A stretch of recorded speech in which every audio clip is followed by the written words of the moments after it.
Hello, everyone. My name is George M. Johnson. I am a journalist, writer, activist, and I'm so excited to be here today with the Academy Award winner, Tarell Alvin McCraney, to discuss his new show coming out on OWN tonight, David Makes Man.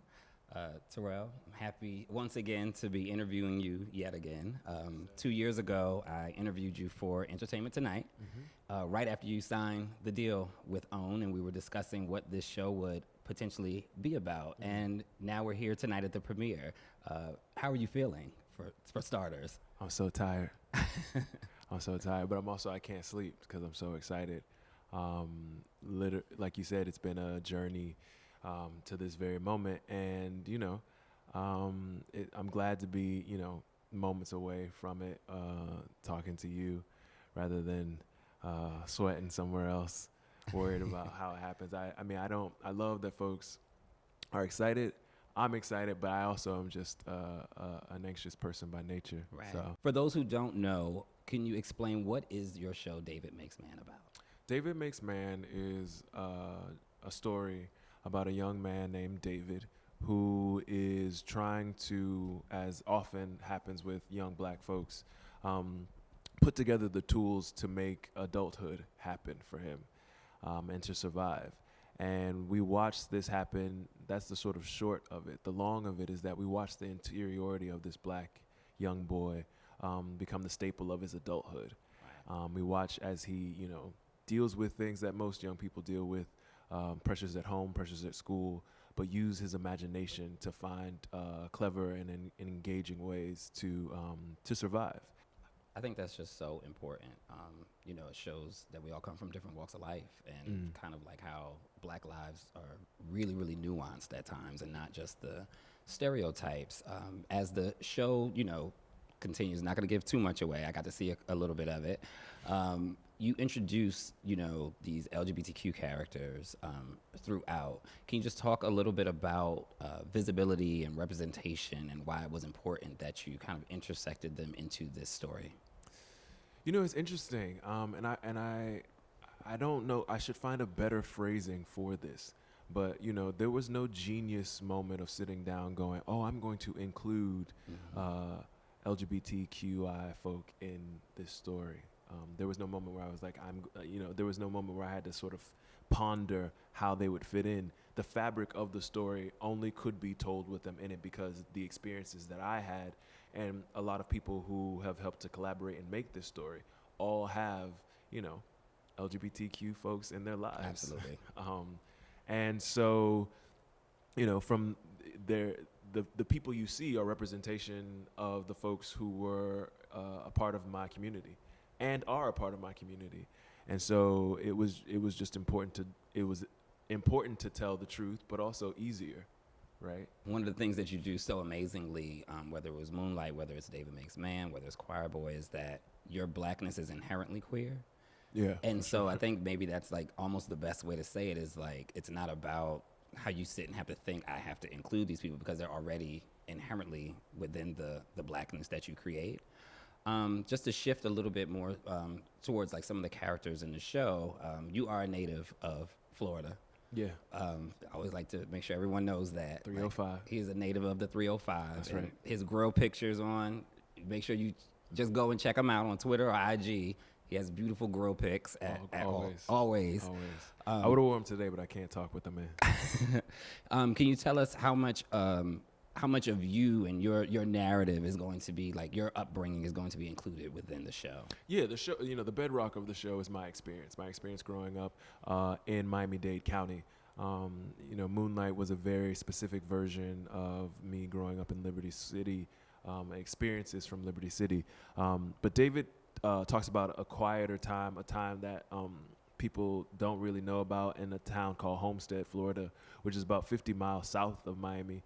It's in the middle of, it's sadly been in the news lately because of the detention center for young folks that is down there, that had been there, that was there even when I was a young person. And and a hurricane named Andrew that when I was 12 years old destroyed everything, which is when I moved back with my father into Liberty City. But before that, I was in Homestead, and there's a projects in the middle of Homestead, and that projects is surrounded by fields of watermelon patches and strawberries, and so it's rural and urban at the same time, which is a totally different experience than what it's like growing up in Liberty Square, which is much more landlocked, much more concrete jungle. You barely ever get to the beach. You barely ever, we're talking about kids who like at once are in the middle of the projects, but then are also 5 seconds later in the middle of a field and the night sky, and that really being able to grow up in that kind of environment caused me to have, I think, the reason my imagination is so active. Right. I remember, going there when we were 8 years old, and so looking up at the sky and being like, I had never seen so many stars. And Florida's so flat, so you get just this. The sky is always playing such a role in your life, and so when you watch the show, you see how that imagination and that flatness and that vastness of sky manifests. You can see it in some of the clips. If you haven't, you'll see when you watch the episode tonight. Now, we all know Mama Oprah, right? She's been in all of our lives for the most part, for all of our lives. Yeah, for sure. I recently heard her say that this was the best script that had ever been brought to her. She said it was the best pitch. Pitch that had ever been brought to her. Gotta be clear. Right, I'm gonna be very clear. This is the best pitch that had ever been brought to her. Now, I know from talking with you what that first meeting was like, but for those who don't know that first when they went, sure. Why don't you just tell a little bit about that and how it's been over these past couple of years actually working with someone like Oprah? Well, I think, the pitch, the fabled story of the pitch is that I asked Oprah to stay and watch this pitch, and that's just not true. I never tell Oprah to do anything.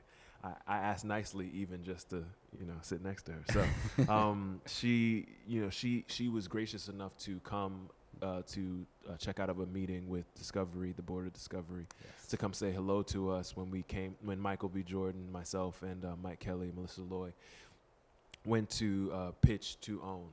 And she's not normally in pitch meetings, and so she has executives to do that.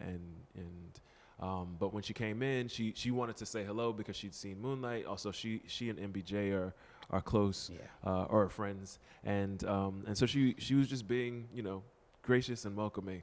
And she was about to go, and I was like, cool, it was really nice of her to come. And right on, thank you, that was nice. And Mike Kelly, then followed by Michael B. Jordan, the Michaels. The Michaels. You got to be careful with the Michaels. They get you in trouble because Michael Francis William also directed our pilot. Yes. They basically asked her to stay because they said, you really don't. This is something you should hear firsthand rather than secondhand. I don't even know what that meant. I'm bleeping myself because we're live and I know you don't have it later, but I don't know what that meant. But I just was like, I don't know why y'all are making Oprah sit in front of me right now. I have enough I'm nervous enough. I get nervous just talking to people. I know people think I'm a people person, but I'm not. My hands were clammy and the papers were getting wet because I was sweating on them. And so she was like, okay. And she sat down and she was like, this is supposed to be 10 minutes and it's like going to be 35. And I'm trying to rush through and talk fast. But, by the time I got to the end of it, she was looking me dead in my eyes and very still. And she said in the room, she was like, that's the best pitch I ever heard. Wow. I would have probably lost it. I was so tired by that point. I was happy that she didn't punch me or slap me, which I don't think she would have. But I was just so nervous at that time. I was just like, I was glad things went all right. And the show David Makes a Man is going to be just more added to the lexicon of new shows that we have around Black storytelling. Mm-hmm. What is your take on where we are with Black storytelling in Hollywood? And do you see a shift, or do you see where there's still a lot more room, for growth, and how do you perceive that happening? Well, the fact that we have to talk about room means that there's still stuff to do. But you also have to be, we're not where we were 10 years ago. Absolutely. And that's to be celebrated and to be advanced. One of the main reasons why we decided to work with OWN and we're so gracious for their open embrace of us is that we could tell Black stories amongst other Black stories.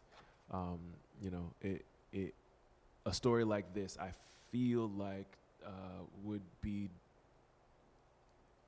I don't know if it would be a disservice. I'm sure we would find some way to make it work, but I feel like in the, as you said, canon, in the framework of other Black shows that deal with Black life, we add a great and needed conversation. And we add to the conversation, which is so important to me. I don't want to be taken away from the conversation. I want folks to go, yes, I see myself in Charlie Bordelon. I see myself in David Young. I see myself, you know, in Iyanla, or I see myself on Oprah specials. I see I want folks to be able to see portions of themselves, especially Black folks, and to be nurtured by that. That's so important. Everyone knows Moonlight. Everyone knows, well, not everybody. Everyone. Look, I caught myself. Not everyone. everybody. More people need to know about Moonlight. That's And sweet. we're going to keep pushing that out there. More people need to watch Moonlight. But Moonlight was something that really, you know, impacted a lot of lives, impacted a lot of different Black communities. What are you hoping for with the impact of David Makes Man? Well, David, you know, David Makes Man is on a platform that can follow you into your bathroom, right? Yeah. You know, it can follow you into the places that you don't expect to be thinking about your life or the journey of a young Black boy. And I think that's what's really exciting about it. And I also think it, again, elicits conversation that we don't necessarily or couldn't necessarily have. I mean, Moonlight is great and fantastic. In fact, A24 is doing a showing of it in Liberty City on the 24th of August.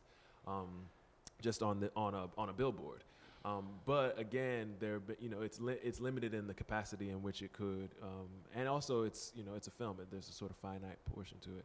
With David, there are episodes that we can watch and engage, and one of the reasons for making it that way is that it's a part of a conversation. I want folks to be talking about it. I want them to be talking about the issues around it. I want them to be engaging, and I want them to be able to be to be able to watch it together. Right, from all portions of the world and the country, and to be able to start having these conversations as they're happening in front of them. So it's really important for me as I go through my journey as a human being, as a Black man, as a queer Black man at this time, that I have conversation with community, inter-community conversations about who I am, who I want to be, and how I want to be seen. That's just, again, so amazing. Terrell, thank you once again for being here and lending us your time. You know, busiest man in Hollywood. I'm not that busy. Not so busy I can't talk to you. You are that busy, but it's all good. We love when you, again, impart your wisdom on us.